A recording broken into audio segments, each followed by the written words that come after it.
Hello, Serendipitous here with another video for my TTRPG shelf.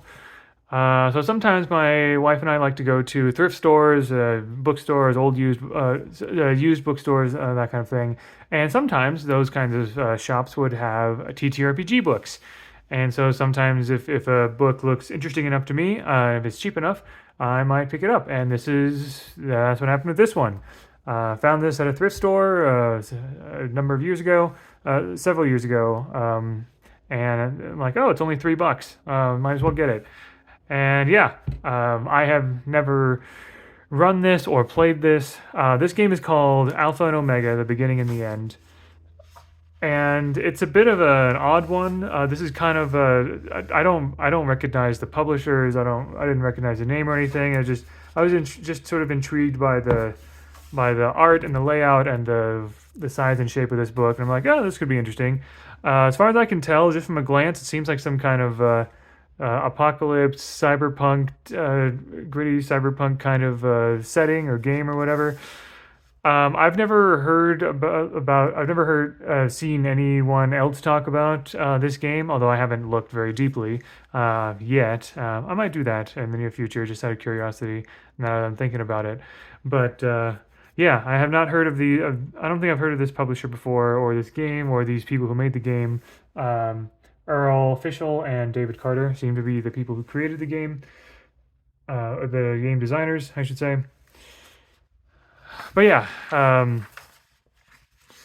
yeah, I've glanced through this book. One cool thing about this book, the layout, is that there's these icons on the side of every single page, and a different icon is highlighted depending on which section of the book you are in, basically. So you can kind of look there for easy reference, to kind of find what you need, which I think is a neat idea. The same thing on the other side as well. Um, the shape and size is a bit unusual. But yeah, I've only glanced briefly at all the lore here. There's a lot of like lore and world building going on. Someone had visions about, I think, like the end of the world or something, and then the world being remade, and there's some kind of like takes place on, like, Earth as we know it, essentially.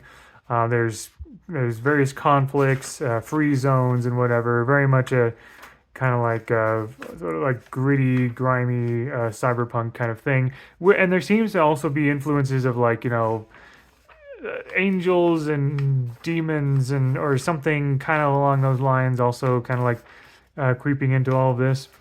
So there's a bit of some kind of like magic, or like extra worldly stuff, kind of mixed in there. But yeah, it talks about all the various regions of the world, what they're like, I guess. Man, I know so very little about this. This is probably, of all the TTRPG books that I have, this is the one I know the least about. Just in general. Yeah, character creation, the various like species that you can choose, illustrations and all that, and yeah, so definitely some interesting things. Interesting ideas and designs and so forth. Would I want to run this game or learn this game? I'm not sure. Maybe I might. I mean, there are so many other games that I am interested in playing first, or running first, like Blades in the Dark or Old Gods of Appalachia, or when it comes in late 2024, Magnus Archives, and so forth.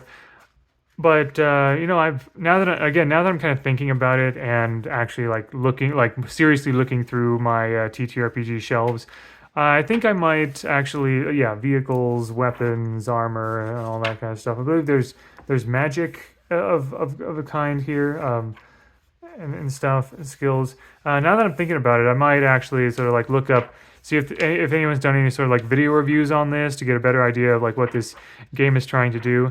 Because when it comes to TTRPGs I've never heard of before, that sort of like just appear out of nowhere seemingly. One thing I often like to ask is, why does this exist? Like, what is, not in a derisive way or dismissive way. Just kind of like, what was the goal, basically, for this game? Like, the people who created this game, why did they want to make it? Like, was there a certain setting that they wanted to was there a certain setting they wanted to make into a game? which that might be what's happening here. Was there a certain rules mechanic that they were very interested in incorporating into a game? Well, was there something else that inspired them to create this thing? What is the why of this? So that's kind of what I'm curious about. But it is interesting that I have this in my collection. Um, just kind of an example of just the wacky and wild world of TTRPGs. Obviously, Dungeons and Dragons is the most ubiquitous one, the one that you see the most. It is the most popular tabletop role-playing game. It's been around. It's been around. It was pretty much the first one. It was around the longest. Um, in terms of name and things like that, and general like general mechanics. Um, but of course now, especially over the past like decade or so, the tabletop role playing game world has just exploded, and there are there's so many games made by publishers big and small. There are game jams for tabletop role playing games. There are basically, at this point, I would say there are at least as many TTRPG materials as there are video games in the world. Like that. That's how. I don't know exactly how accurate that is. But that's what it feels like. Um, there's all kinds of things. If you can imagine something, chances are there's a game that comes pretty close to that idea or something. But then again, and then you can always make your own games. Tabletop RPGs are generally a collaborative experience, and so you can make whatever you want. And sometimes you are fortunate enough to be able to make it into a physical book like this.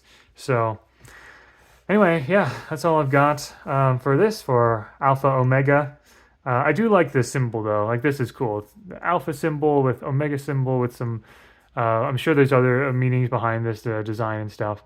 I also noticed these seem to be wings with like different wing shapes. Maybe one's angel, one is devil, or something like that. I don't know. But yeah, that's all I've got here. So thank you very much for watching, and until next time, all the best.